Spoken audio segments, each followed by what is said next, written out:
مسلسل اسمه أصحاب الأرض. انتوا عارفين قصة المسلسل وعارفين حدوتة المسلسل، ولا أخفيكم سرا إن أنا قلت إيه يعني مسلسل؟ الشعب طلع عينه، هما بيحققوا انتصارات على الأرض وإحنا نحقق الانتصارات في مسلسلات. الصراحة بيني وبين نفسي استخيبت الموضوع، وده طبعا بعيد إن شهر رمضان المفترض إن هو يكون للعبادة كاملا مكملا. المهم أنا بحكي لك على اللي انا قلته بيني وبين نفسي. لقيت المتحدثة الرسمية باسم اللي ما يتسموش منزعجين يا جماعة من حتة مسلسل. انت متخيل ناس عندهم ترسانة اسلحة بيحشدوا الجيوش وبيحشدوا الاعلام وبيحشدوا الحكومات عشان ينتصروا، وبالمنطق 1+1=2 كل حاجة في صفهم، وفي الاخر ينزعج وينوح ويندب يلطم على وشه من حتة مسلسل. في الآخر مسلسل. لا إله إلا الله.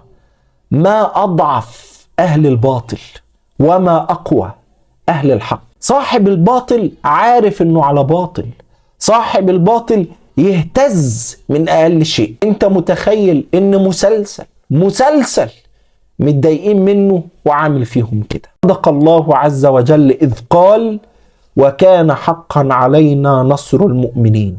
النهاردة بنهزمكم في ساحة المسلسلات، في ساحة الإعلام، في ساحة عدم تزييف التاريخ، لأن انتوا اللي بتزيفوا التاريخ وإحنا اللي بننقل التاريخ الحقيقي. بكرة بإذن الله، وهذا وعد الله لنا حق، بكرة بإذن الله سنهزمكم في أرض المعارك. بكرة بإذن الله سننتصر. هذا هو قول الله وعهد الله لنا.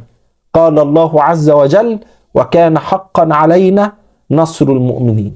من يشك ومن يرتاب في وعد الله عز وجل فعليه أن يراجع إيمانه وأن يراجع ظنه في الله عز وجل.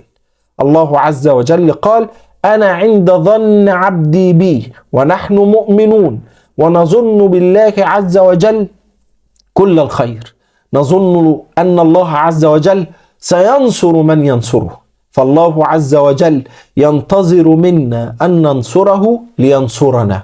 وبوادر النصر بانت حتى ولو كانت من بعيد. أيوة، بوادر النصر بانت. الأمة اجتمعت على هذا الأمر. شعوب الدنيا بأسرها، سيبك من الحكومات، شعوب الدنيا بأسرها وقفت ورا القضية ونصرت القضية واقتنعوا بالقضية وعرفوا مين الظالم ومين المظلوم، من الذي يبطش ومن الذي يبطش